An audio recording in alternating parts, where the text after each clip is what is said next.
بسم الله الرحمن الرحيم. الحمد لله رب العالمين، والصلاة والسلام على أشرف المرسلين سيدنا محمد صلى الله عليه وسلم.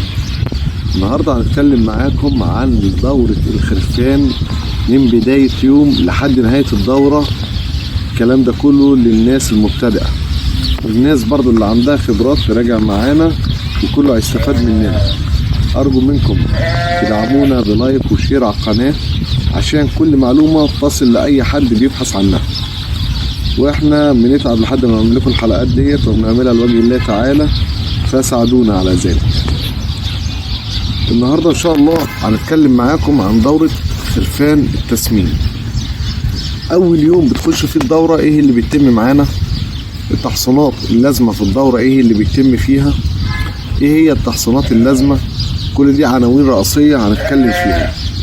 كمية العلف اللي بياكلها الخروف من أول يوم لحد نهاية الدورة، كمية البرسيم الحجازي أو المادة الملأة اللي بيستخدمها الخروف من أول يوم حتى نهاية دورة التسمين بتاعتنا. أولا حضرتك بتنقل خرفان سواء برقي أو رحماني أو أسيمي أو أي سلالة، بتنقل من مكان لمكان. لابد الخروف يخش عندك ياخد مضاد حيوي لحمى النقل. افضل حاجة للخرفان وفي السعر المعقول المناسب للناس كلها هو الالاميسين 300. الخروف لو وزنه 20 كيلو ل 25 كيلو ياخد معانا 2 سم ونص عضل الاميسين 300. تمام، بندي الخروف الاميسين 300 2 سم ونص عضل. بعد 5 ايام نبدأ التحصينات بتاعتنا. موضوعنا التاني اللي هو كمية العلف وازاي اكل العلف من اليوم الاولاني لحد نهاية الدورة بتاعتنا، وكمية البرسيم الحجازي المستخدم. الخروف البرقي بتاعك لو انت دخلته وزنه اقل من 20 كيلو لازم تأكله بروتين لا يقل عن 18%، حتى ميزان 25 كيلو. وفوق 25 كيلو تأكل علف بروتين 16% لحد وزن 40 كيلو. من بعد 40 كيلو لازم تأكل علف 14%. غير كده معدل التقويم مش هتلاقيه معاك كويس. بتعمل خلطات بقى وانت فرحان بنفسك وبتركبها بدون دكتور تغذية او بدون الخلطة المناسبة ليك، مش هتنجح معاك ومش هتعرف تظبط القيمة بتاعتها. ولابد انك تضيف درمكسات معاك كويسة للخلطات بتاعتك وخمائر. تمام، مش عايز تشتغل بكل ده، في شركات محترمة عندنا في السوق المصري جميلة جدا بتعمل خلطات وعن تجربة. أفضلهم شركة الوطنية للأغنام، تاني حاجة شركة المجد للأغنام لأعلاف الأغنام. الشركتين دول كويسين جدا جدا جدا. طيب الخروف جه واديناله المضاد الحيوي اللي هو الاميسين 300. بنبدأ من الخروف اللي يخش عندنا ب 100 جرام علف يوميا. ال 100 جرام دي مرة واحدة بالليل، ما ينفعش أقسم ال 100 جرام على مرتين، هي مش مستحمل. بديله 100 جرام يوميا بالليل. تمام. طيب الكلام ده لو احنا في الشتاء. طب الخروف دخل في الصيف، بدي وجبة ال 100 جرام بتاعتي الصبح. العلف بتاعي ما ينفعش يبقى الصبح الساعة 9 والساعة 10، مفيش الكلام ده. العلف بتاعي من الساعة 6 صباحا والساعة 6 مساء. ما ينفعش جدول متبين. الساعة 6 الغنم تفطر والساعة 6 الغنم تتعشى. بدي الخروف بتاعي 100 جرام يوميا مساء، وطول النهار بديله مادة ملأة برسيم حجازي ناشف. لازم في فترة التدريب بتاعت الخروف دي ازود له المادة الملأة عشان هو مش واخد كفايته من العلف في ال 100 جرام. بس احنا بنبدأ معاه 100 جرام ليه؟ عشان ما يتلكمش مننا او تحصل لكمة للخروف. بنبدأ ال 100 جرام دي لمدة 3 ايام. 3 ايام اللي بعديهم بنبدأ ندي 100 جرام كمان صباحا، يبقى 100 مساء و100 صباحا لمدة برضو 3 ايام. بعد 3 ايام كمان نبدأ نزود 50 جرام صباحا و50 جرام مساء. كده اصبحت الوجبة بتاعتي 150 جرام صباحا و150 جرام مساء. بنبدأ شغالها النظام ده، ازود كل 3 ايام 100 جرام في اليوم، يعني 50 الصبح و50 بالليل. شغال على الفترة ديت لحد ما اوصل لكمية كيلو علف يوميا للخروف.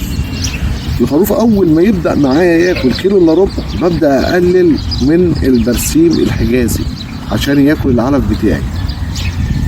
اول ما يوصل اللي هو ياكل كيلو جرام يوميا، 500 جرام الصبح و500 جرام مساء، انت هتلاقي العلف تلقائيا ثابت زي ما هو في العلافه. كل ما يجوع بيروح ياكل. ببدأ أنا أقلل من كمية البرسيم الحجازي بتاعي. يعني ببدأ أدي مثلا ال50 خروف بالة واحدة يوميا، والكيلو ده مقسم على فترتين، مرة الصبح ومرة مساء، وبالة برسيم حجازي مرة واحدة يوميا. بعد فترة بتلاقي الخروف صد من العلف، مش راضي ياكل اكتر من الكيلو بتاعه، مش راضي يزود. بتبدأ حضرتك تقلل من البرسيم الحجازي، تدي البرسيم الحجازي بتاعك يوم ويوم، ما تديش كل يوم برسيم حجازي، تدي يوم برسيم ويوم لا. يعني كمية البرسيم الحجازي اللي بنستخدمها لو حسبتها في 150 يوم مش هتجيب معاك 80 بالة، عمرهم ما يجيبوا 80 بالة في 150 يوم، ده على عدد 50 خروف. والشبكة بتاعتك او الباكية اللي انت بتربي فيها او العنبر ما يزيدش عن 50 خروف. ليه ما يزيدش عن 50 خروف؟ عشان تعرف تتابعهم، تعرف تشوف اللي ما بياكلش ايه المشكلة فيه. تمام.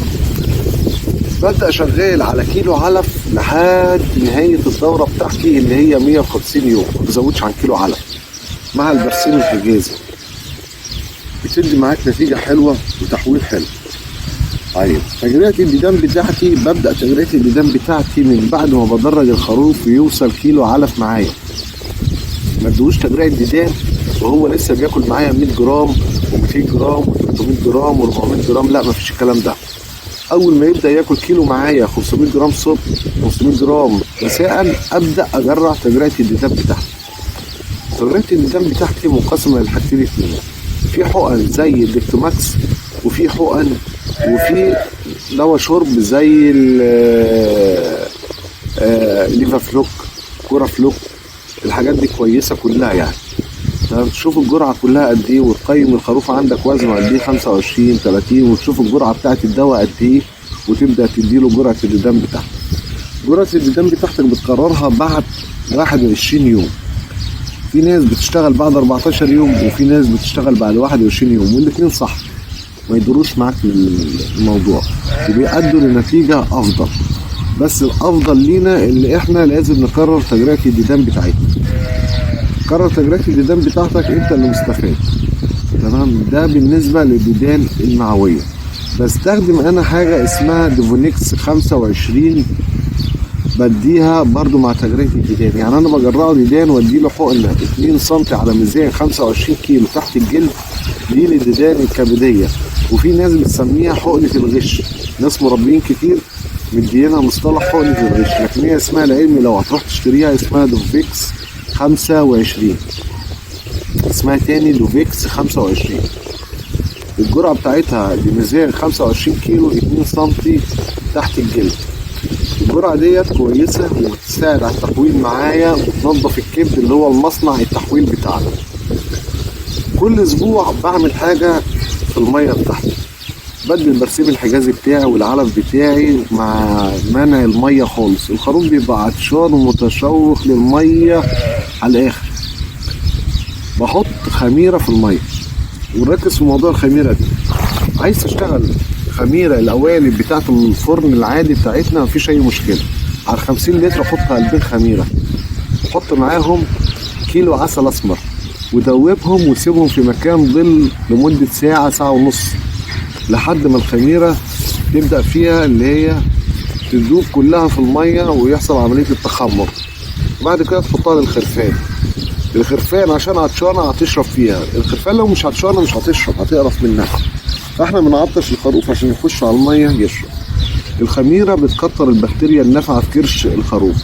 والخرفان والحيوانات غير الطيور وغير الحاجات التانية بتتغذى على البكتيريا النافعة، فلازم نعمل لها عملية الخميرة اللي احنا نكتر البكتيريا النافعة.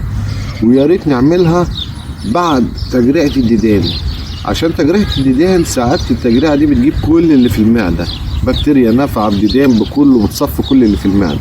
فاحنا نبدأ نكتر البكتيريا النافعة. البكتيريا النافعة تدي معايا معدل تحويل عالمي. جربوها وهتدعولي. جرب موضوع الخميرة في الموضوع، ولو عملتها كل اسبوع انت المستفاد. يعني مش مكلفة ورافع مناعة كمان، وفيها فيتامين ب كويس جدا للأغنام. ده بالنسبة للخميرة.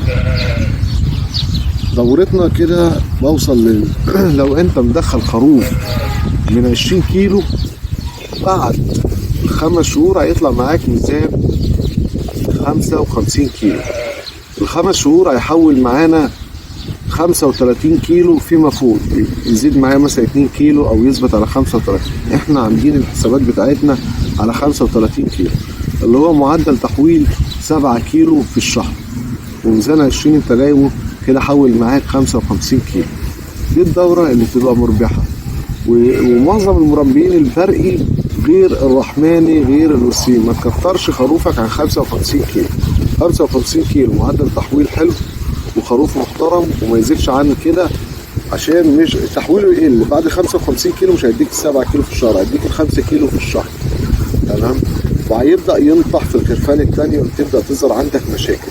فانت خليك ماشي على مستوى ال 55 كيلو هتبقى كويس. انا كان نفسي النهارده برضه اشرح لكم دراسة الجدوى، بس دراسة الجدوى ما ينفعش عشان الاعلاف كلها متغيرة. النهارده عشان اقول لك سعر العلف بكره ممكن تلاقيه زياد لا يقل عن 1000 جنيه في يوم، تمام. عشان اقول لك على سعر الخروف ممكن ينزل يطلع، الاسعار مش معروفة.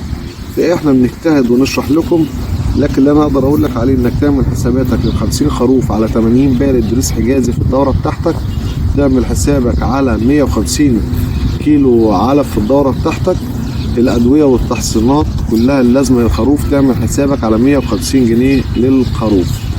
دي اللي انت تقدر تعمل. الحاجة التانية اللي عايز اتكلم فيها، في ناس بيبقى البرسيم الحجازي صعب عليها مش موجود. البرسيم الحجازي ليه بديل، العرش السوداني خدت بالك والتبن الفاصوليا دول كويسين بالنسبة. والنبي عشان خاطر محدش يخلط التبن على العلف، العلف بيتحط لوحده والأدبال لوحدها. في ناس بتسأل التبن الأبيض بينفع، التبن الأبيض اللي هو بتاع الغلة القمح بينفع في التسمين؟ ما بينفعش مع الخرفان، ما تحاولش تجربه. ناس تسأل تاني طب السلاج ينفع بديل البرسيم الحجاز وكده؟ ما ينفعش السلاج مع الأغنام، ما ينفعش وبالذات الغنم البرقي، تمام. اول تحصين بنستخدمه في الخرفان البرقي طاعون المقطرات. بعد 14 يوم بعد تحصين طاعون المقطرات نبدأ نكرر التحصين الثاني اللي هو ال8 امراض. ما ينفعش ادي قبل 14 يوم عشان مناعة الخروف بتنزل اول ما ياخد التحصين. اي تحصين المناعة تنزل، فبستنى 14 يوم ان المناعة ترفع معايا تاني.